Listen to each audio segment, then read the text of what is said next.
And then if you guys have access to a calculator, that would be good. I have a couple quick questions that I will want you to try and figure out. So if you can get a calculator to be prepared, they're fairly simple, but it kind of helps you see how things work. So let me see if I can share my screen. All right, can you guys see that? Mm-hmm. Okay. So taxes and benefits. So I'm going to go over kind of when you get a job, you get a bunch of forms to fill out. One of them has to do with taxes. It's called the W-4. I'm going to kind of go over how to fill that out and kind of what it represents. And then also, I'm going to show you a little bit about medical benefit enrollment, kind of what the different types of plans are and what to look for in what you're doing or what you're going to choose. So I guess that's what this is. I went over retirement a couple weeks ago. This is just going to be a quick recap on the different types of retirement plans that different companies offer. And I actually didn't get to long-term disability and life insurance, so I don't have examples of that on the spreadsheet, but I can talk a little bit about it at the end. So taxes and mandatory deductions. So the way a paycheck works is you get a dollar amount. Usually it's an hourly wage or a salary. And then from that gross wage, you have taxes taken out. There are different types of taxes and there's different types of deductions.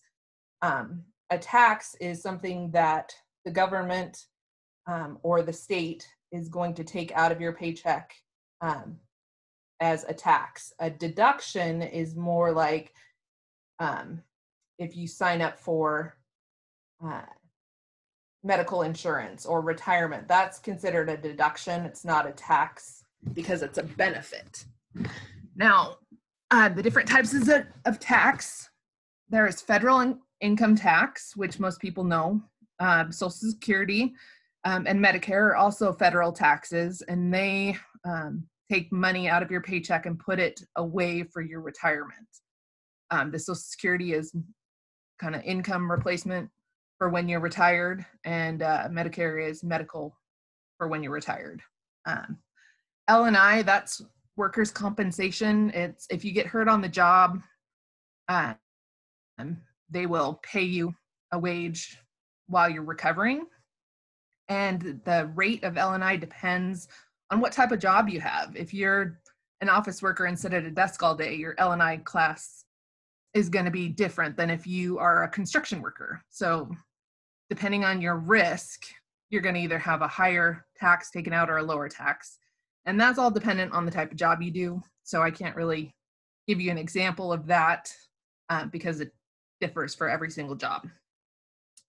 And new is our new Washington State Paid Family Medical Leave. It is basically allows you to take time off and get paid through the government or Washington State to care for a family member or yourself if you have a medical condition.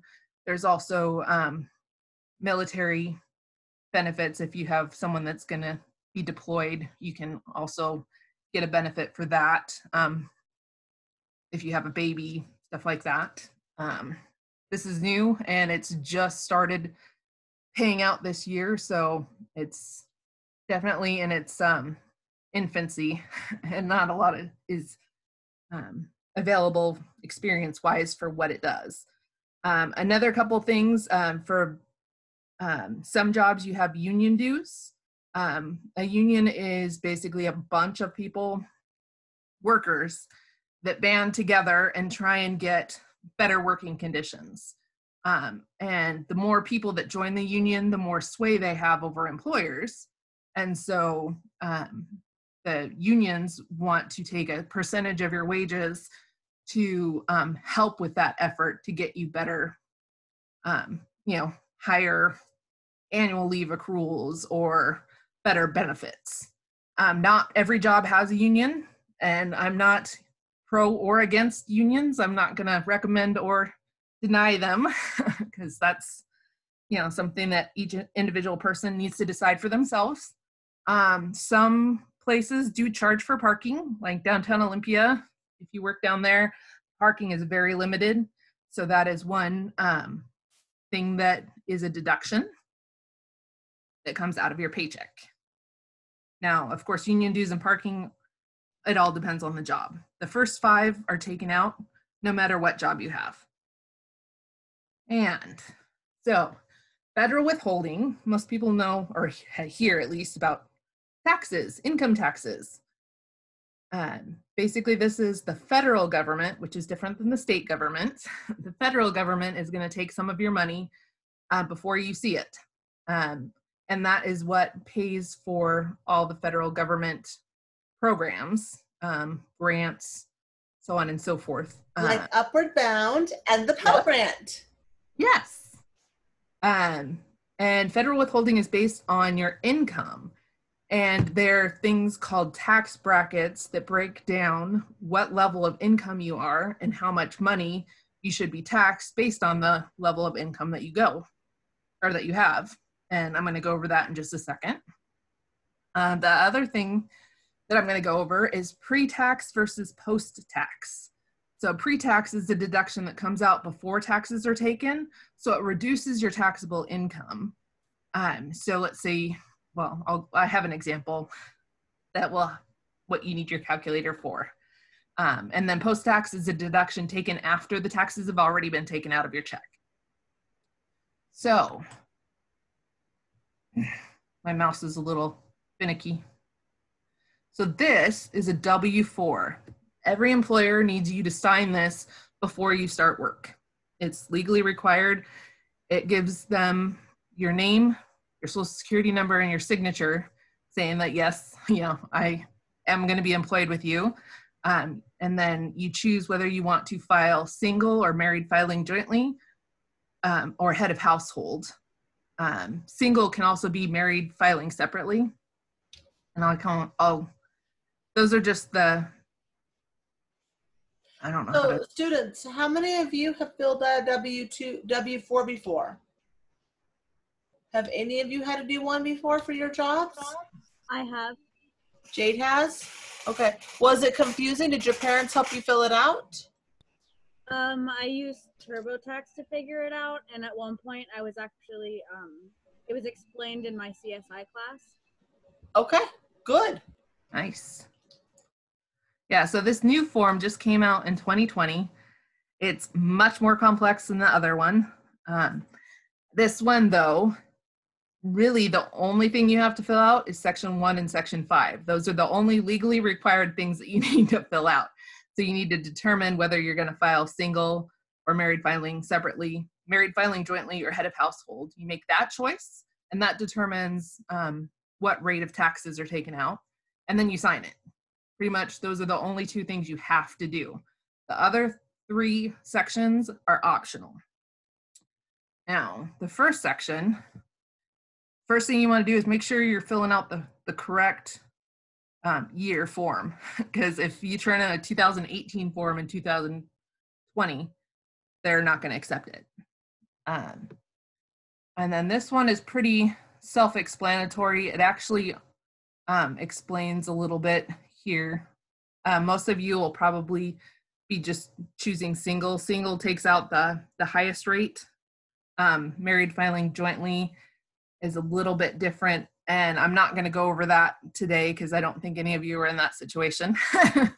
And then Section 2, this is primarily if you have more than one job, you want to make sure that you check this box right here, so that you have a little bit more taken out because you have other income besides just this job.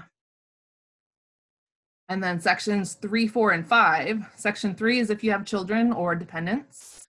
And then it's pretty simple. You put in the number, multiply by 500 or 2,000, depending on which line it is, and add them together. Step 4 is a little bit different. So if you have income that's not from a job, so let's say you have investments or you're retired, you would put that here because This income that they're talking about in A is stuff that isn't taxed already.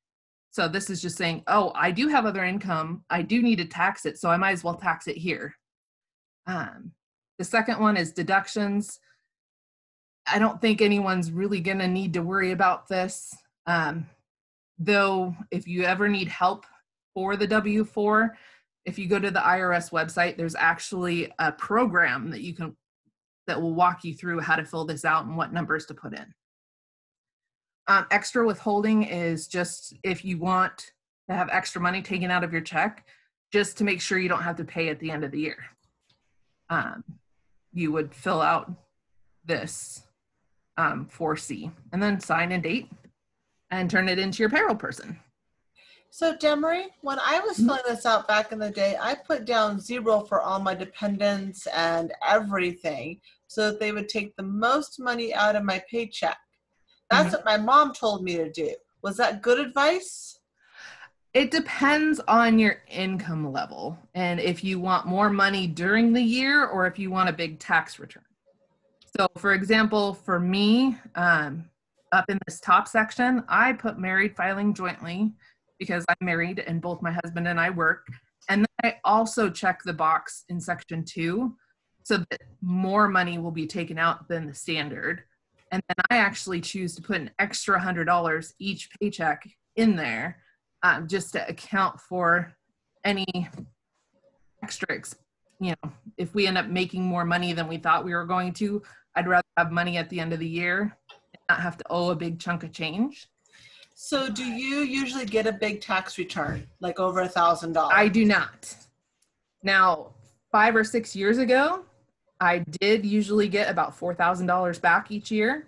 And I decided, well, wait, why should I wait till the end of the year and get $4,000? I'm going to change to, I went from single 0, which the old system says take as much as you can, to married 2, which says take less money from me. And so I got more money during the year and I didn't get any money back at the end of the year. So that $4,000 I would have gotten at the end of the year was spread out over the 12 months. So I got an extra $300 a month. Please. And that way you're not giving the government an interest-free loan of your money, right? Yep. So Good right now, my husband just started a new job and it's 100% commission based. So we never know how much money he's going to make. So I prefer to take more money out of my paycheck to cover whatever he might make than take the chance of having this big bill at the end of the year because he made too much money. So that's just my personal choice. It's up to you. I do recommend in June every year to go to the IRS website and fill out the online W-4, and it will tell you, okay, based on what you've done so far this year, you're set to get back 0, or you're set to be overpaid, so you need to reduce it to this, or you need to increase it because you're not going to have enough. So halfway through the year, it's a good idea to just go on the IRS website and use that tool to see where you are. Now, here's your first exercise. This is what's called a tax bracket. It tells you how much tax you owe. Now, right here you can see anyone who makes between $0 and $3,800 for the year. Remember, this is a yearly income. This is not a month. This is for the year. If you make less than $3,800 in the year, you owe no tax whatsoever. So if you had been paying tax to the government, you will get all the money and tax that you paid them back, because at the end of the year, they determined, oh, you really don't owe us anything. Now, when you go up in an income, then your tax percentage goes up. So if you make between $3,800 and $13,000, you want to have to pay 10% of wherever you lie. So if you make $10,000, you would owe 10% of $10,000. And then if you make over 13,000, you would then take $87.50. That is how much you owe if you made this $13,675.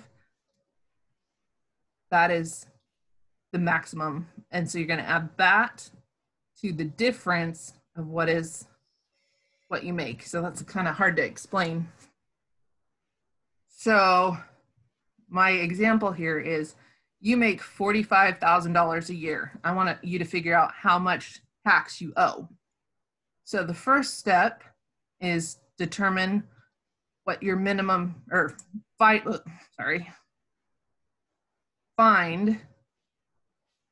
your bracket. So $45,000 is in between this $43,000 and $89,000. So this is the tax bracket that you're paying into. Step 2 is determine the minimum tax. That is right here, $4,617. Now, the way this tax bracket reads is anything over $43,925 has to be taxed at the 22% rate. So what we want to do is figure out what's the difference between $45,000 and $43,925. And then we're going to take the difference and multiply that by 22%. And then we're going to take that amount and add it to $4,617.50. And that is how much tax you owe. So let me see if I can figure out where the chat function is. So who can tell me how much you think you will owe?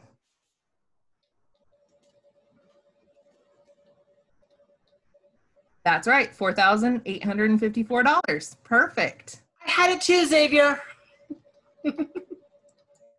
And here's kind of, yes. So I didn't actually have that written down on a slide, but that is the correct answer. Good job. So now, I think it's important to note in there, just like Demry is saying, a lot of times when discussions come up about taxes, they're like, oh, they're going to tax everybody who makes above this amount of money by this amount, you know, this huge amount or something like that. And what they're really doing is only taxing money above a certain amount. So, you know, like, oh my goodness, they're going to make you pay 37% in taxes. Well, that's only on your money above $522,000 a year, right? All the money below that's getting taxed at a much lower rate. Yeah. Does that make sense to you guys at all? So for example, yeah, if you make $100,000, you're not going to just take 24% of 100,000 is what she's trying to say. It's 14,000 plus the difference between 89,000 and 100,000. So that's a much smaller number.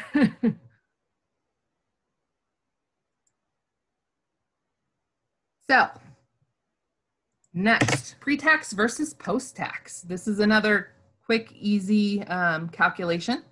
So pre-tax deduction is something that comes out before you have your income tax taken out. And a post-tax deduction is taken after you've already paid your taxes. So the question is it better to have a pre-tax or a post-tax deduction? So here's our question.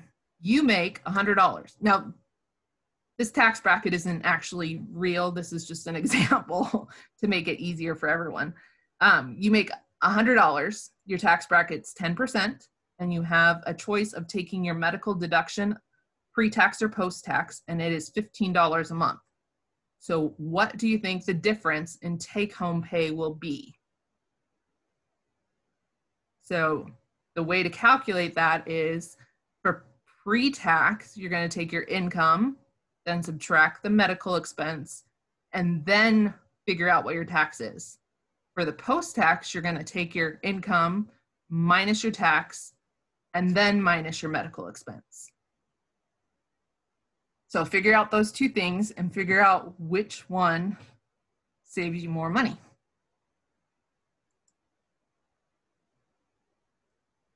And I will show the actual answer on the next slide.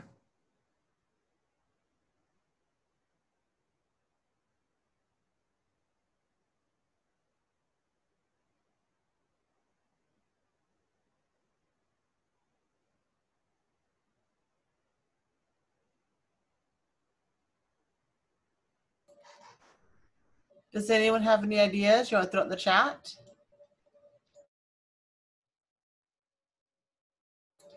No, Xavier, if you did both pre-tax and post-tax, that they would be charging you twice. So do you want to pay the money out, the $15, and then if you pay the money before taxes, then they'll tax less of your income. Instead of taxing you at $100, they're going to tax you at, they're going to tax $85. But you'll pay taxes on it in the end?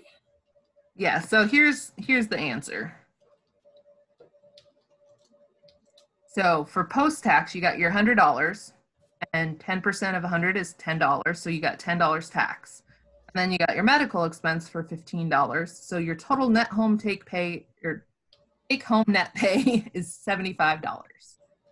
For the pre-tax example, you'll take your $100 and take out the medical expense, and then you only have $85 that is taxed, and 10% of $85 is $8.50. So you're taking home $76.50.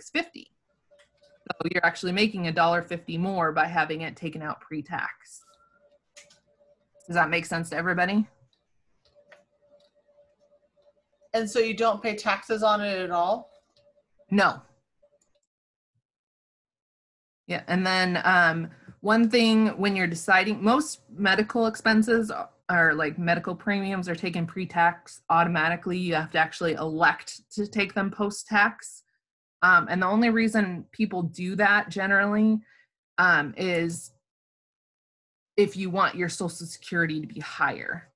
Because what you're doing is pre-tax is reducing your taxable income. So we're going to report to the IRS that you made $85 instead of reporting that you made $100. So when it comes time to drawing your Social Security is going to say, oh, well, you have made an average of $85 a month. So we're going to pay you based on that $85 a month instead of $100 a month. So you'll get a little bit less Social Security because it's showing your income is less. So yes, you'll get an extra $1.50 each month between now and the time you retire. But when you retire, your income might be just a tiny bit less. So that's really the only consideration to think between pre and post-tax. Most people definitely like pre-tax because that's less money going out. Now we're going to talk about benefits through payroll deduction. So most of these are retirement or medical expenses. And I went over retirement a couple weeks ago. I'm going to just briefly touch on it today. And then I'm going to go over medical plans. There's two main types of medical plans, and I'm going to go over both of them to kind of teach you the difference between them and how you can figure out which one you want to do.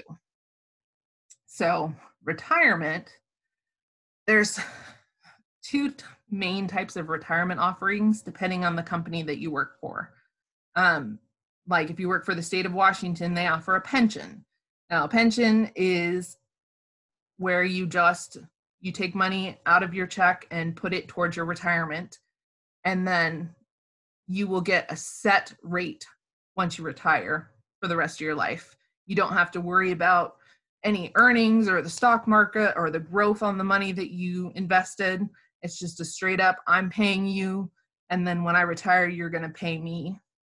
And that's generally based on the number of years that you work for a company and the amount of salary that you earn each year.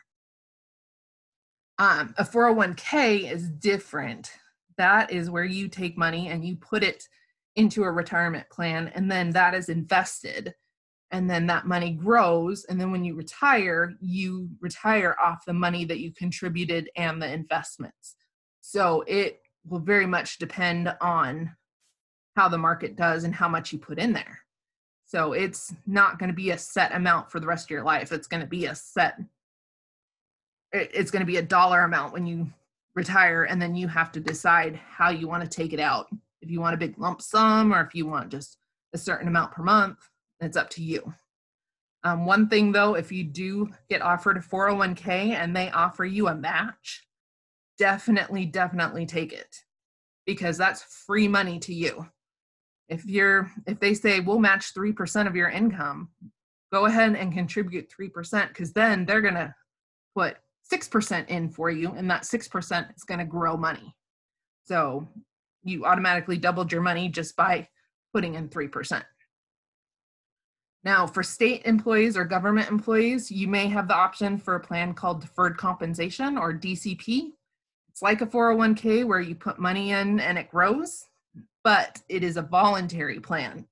So it is something that you can choose to contribute to, start and stop at any time. It's not, it's in addition to your pension or in addition to your 401k. So if you have, so for example, you can put, I think it's 18,500 into a 401k or in, but then that's the max amount you can put in per year. At this point, if you're under 50, deferred compensation just allows you to put even more money towards retirement that's not included in that. So you can put $20,000, 18,500 into your 401k, and then 1,500 into your DCP. So it's one way to just add extra money. And medical lingo, this is the important stuff that. Demry, can we pause and do kind of a confirmation or comprehension check? Yeah. So can you guys pipe off or explain or let us know what do you guys think about pensions? Are they good or bad? Do you like pensions? What is a pension?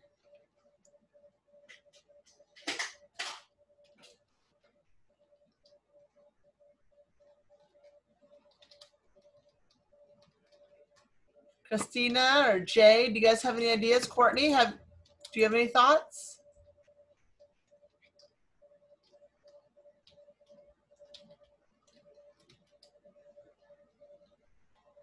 Courtney says no. Angie, can you tell you what a pension is?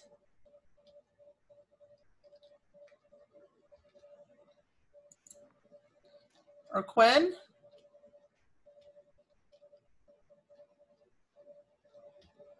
A pension is like basically after you retire, you can be given a government pension, which is it's sort of like a small salary that you receive for being a retired citizen in the United States, and it doesn't grow, but it doesn't shrink either. So. Okay. Oh. Anybody else have any thoughts on pension?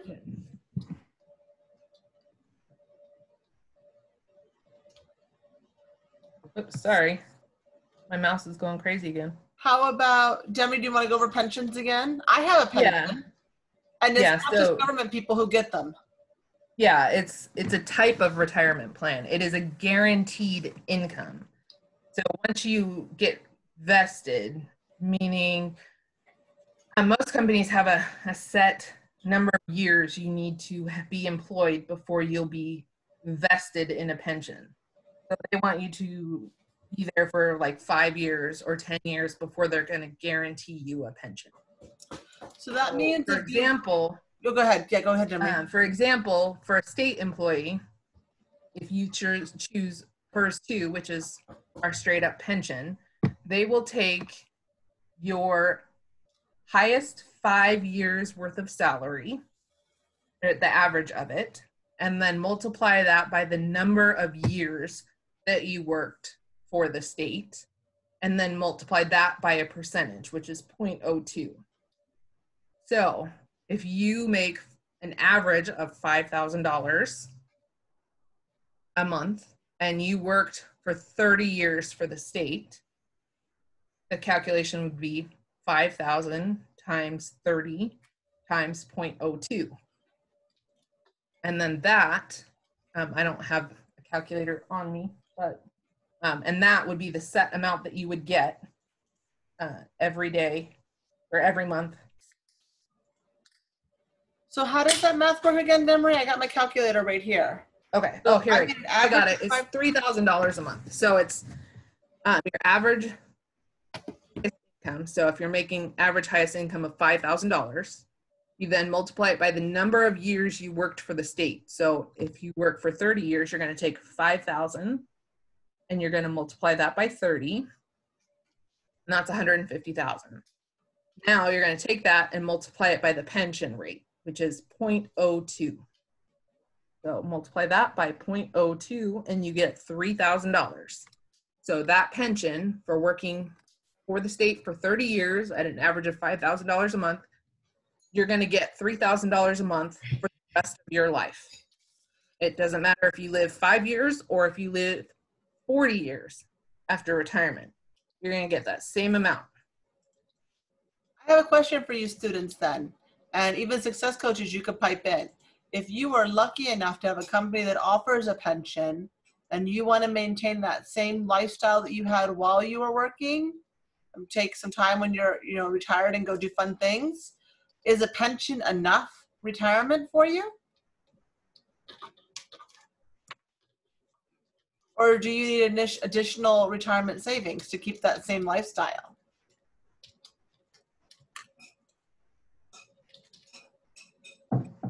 Angie says, I think no.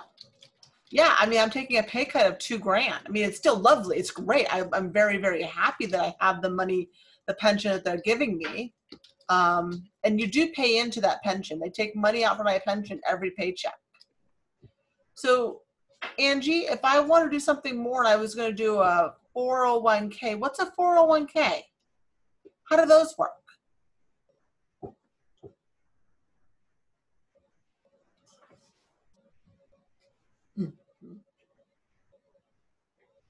Okay, so more time to think, Lonnie. All right. So we'll continue. I just want to kind of do a quick check with you guys to see where you're at, if you're understanding, because Demry's throwing out some really great information, but it can be kind of confusing. Even adults have trouble with it. The 401k is kind of like what I was explaining a couple weeks ago, where the young person put in $2,000 every year for 10 years, and then that money grew, and they ended up with like $2 million when they retired. That is an example of like a 401k. You put money in and it grows.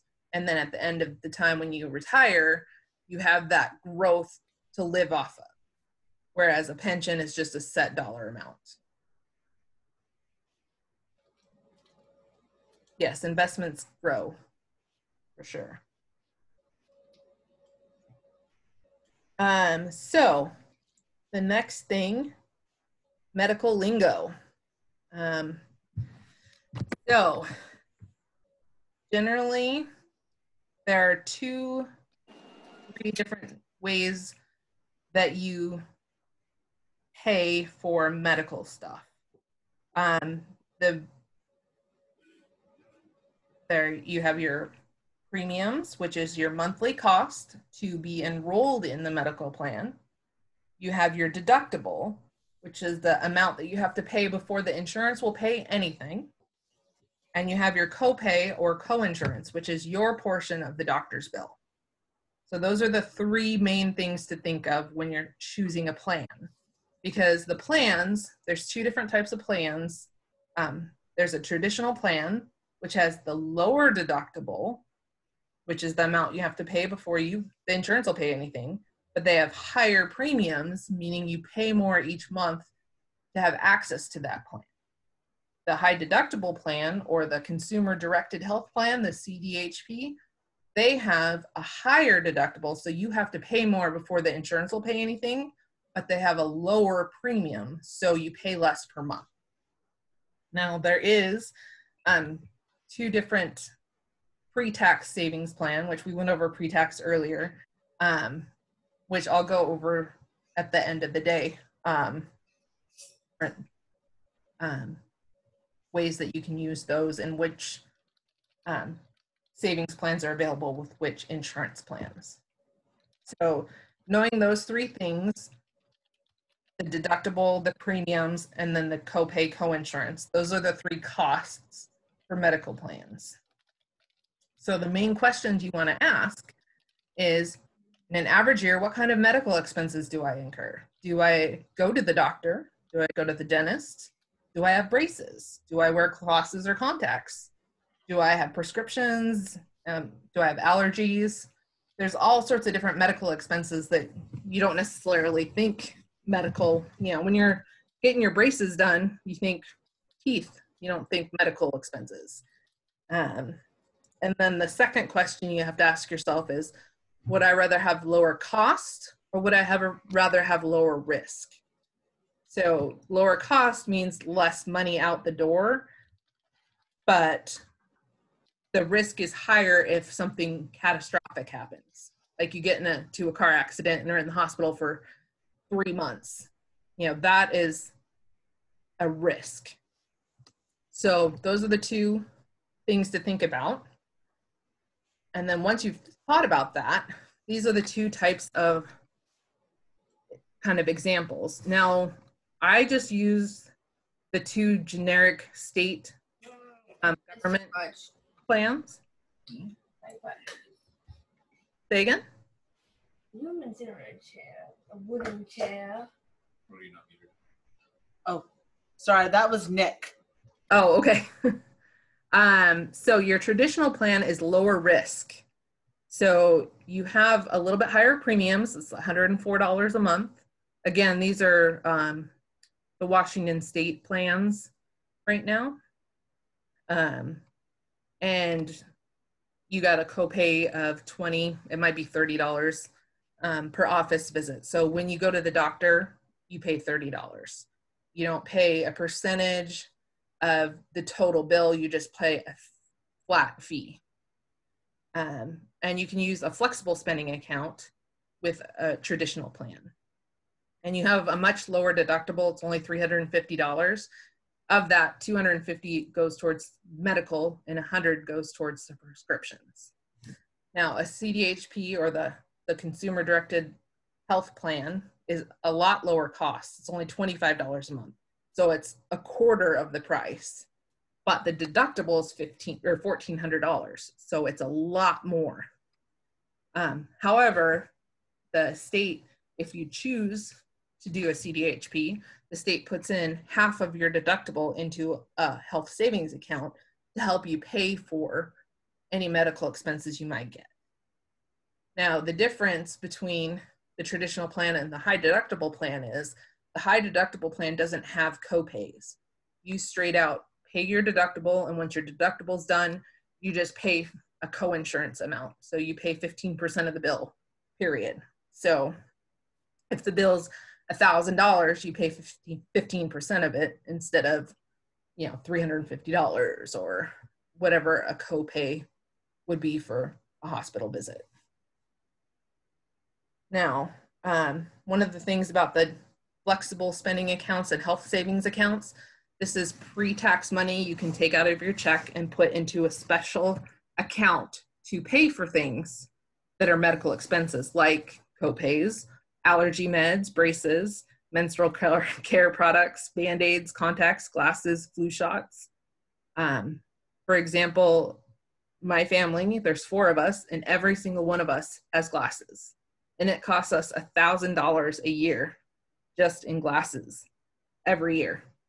So that's, I choose to take money out of my paycheck and put it into an HSA because I know I'm gonna spend that every year. And why not get the tax savings? So here's our next question. This is more of a kind of yes or no question. So you got your traditional plan, you got $104 a month or with a $350 deductible, or you got your high deductible plan, $25 a month, $1,400 deductible, and your employer puts $700 into a health savings account for you. Now, understanding those two things, the first part of the question is just, well, it's more of a statement. If you don't go to the doctor at all the entire year, you pay for 12 months of premiums, you pay $1,248 to be insured by Uniform Classic. And for the Uniform CDHP, you have a yearly premium of $300. But because the employer puts $700 into your health savings account for you, you're actually making $400 by doing it that way. So in seeing these two numbers, how many of you think it's better to do the high deductible plan? Anybody?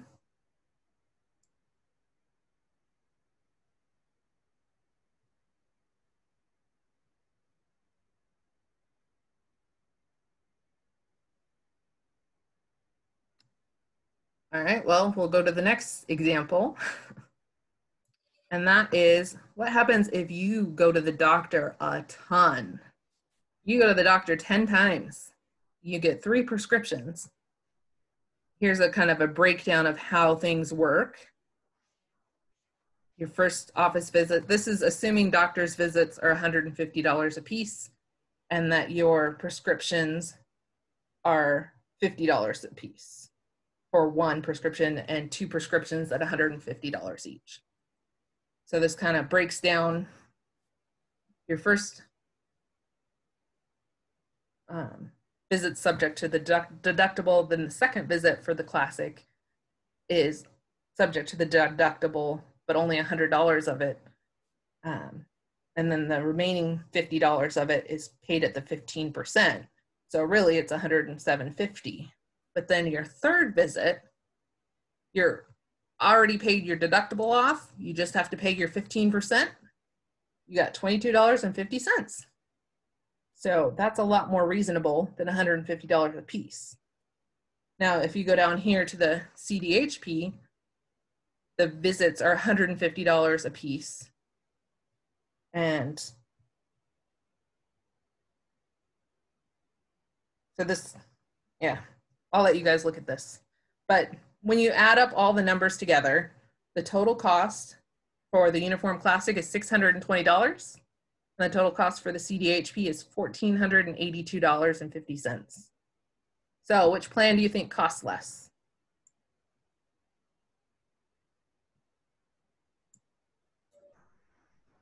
Well, it depends on Xavier's saying uniform. They're both uniform. So the classic or the CDHP? Classic. What does everyone else think? Which one is cheaper?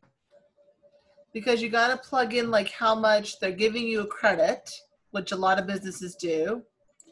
And then the cost of your premiums are a lot cheaper on the CDHP.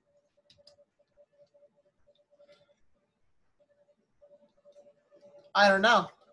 Okay, so a reminder, if you don't go to the doctor, it's $1,248 for Classic, and you make $400 for the CDHP. For the 10 doctor's visits and 3 prescriptions, this is the breakdown. At the end of the year, the CDHP is still cheaper. Can you believe that? Because the premiums are much less, and the employer is paying $700 of your medical bills. So, but again, it's risk versus cost.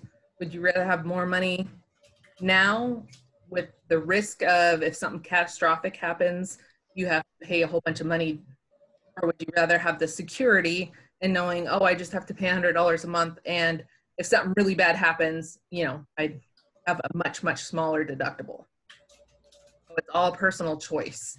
But this is just kind of a breakdown to show you that it's not always just, oh, well, this one's cheaper, you know, because obviously if you look at the expenses, it's way more expensive to pay for the office visits with the CDHP, but with the lower yearly premium and the extra money from your employer, it ends up being cheaper. I have known some people who have like, I can't afford the premium, the doctor's visit, because they haven't satisfied their deductible yet. Mm-hmm. And because it came in the wrong point of the month. So it would be easier for them if it had just been come out of their paycheck. But it's different people, different lifestyles, different everything going on. Yeah. Well, and then I was talking a little bit earlier about the Pretax medical savings accounts. So when you have like Uniform Classic, the lower deductible plans, You also have the option of having what's called a flexible spending account. And that's pre-tax money. You can put up to $2,700 aside. And that comes out of your paycheck, pre-tax dollars, and goes to a company. We use one called Navia. And then they send you a debit card and put whatever money you elect, because it's up to $2,700. So let's say you're like, oh, well, I only spend about $500 a year on prescriptions and glasses. So I'm going to put $500 there. So you're going to tell them, I'm going to please take $500 out of my paycheck. They take that $500 and divide it by the total number of paychecks you have for the year. So if you have 10 paychecks, it would be $50 a paycheck. If you had 20, the amount goes down the more paychecks you have. But all that money gets sent over to Navia. Then Navia sends you a debit card, and they front load that money for you. They give you $500 on that debit card. So if you break your leg January 1st, you can go to the doctor and you have $500 on that card, and you can pay your deductible right away. Now, the thing about flexible spending accounts, though, is you do have to use it by the end of the year. And it's use it or lose it. So if you think you're going to use $500, but you only end up using $250, well, unfortunately, that $250 is just going to go away. You're going to lose that money. And then if you leave the company that is offering this flexible spending account to you, you cannot use that card anymore. So any office visits from that point on, even though the money was in the account, you can't use it anymore because you don't work for that company. So those are some of the, my computer, I was gonna say, I think my computer just went off. And then if you have a high deductible plan, you have the option of using a health savings account, which is just like a flexible spending account, in which it's taking pre-tax dollars out of your paycheck and putting it into an account for you to use for medical expenses.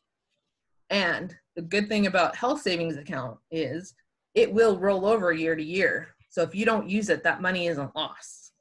It will just keep rolling over until you use it.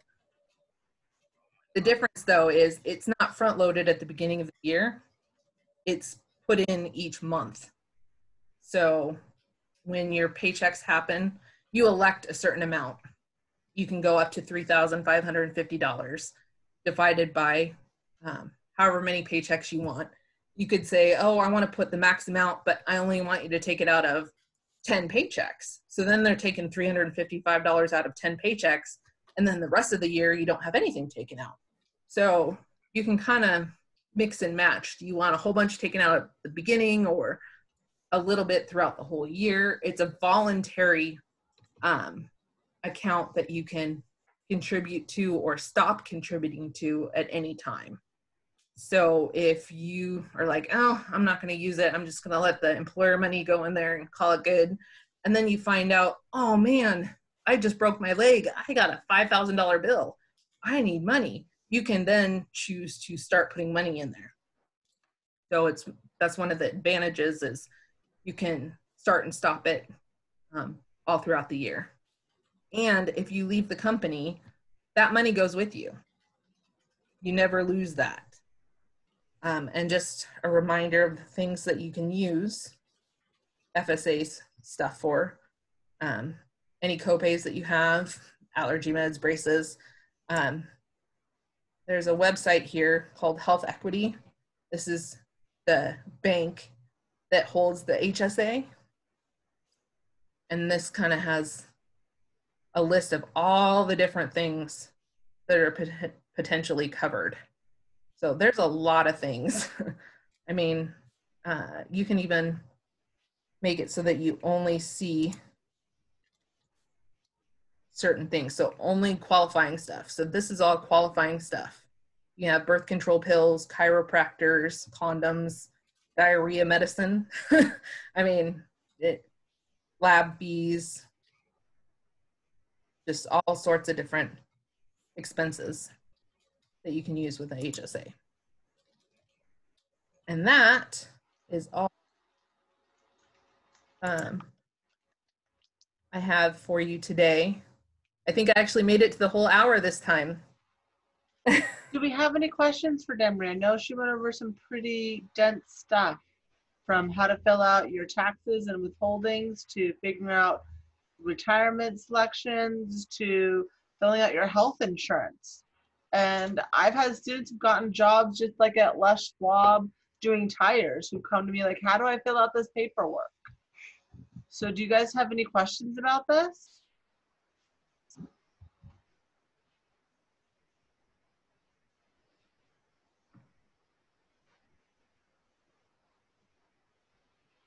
Okay, well, thank you so much, Demry. I really appreciate all of your help. You are fantastic.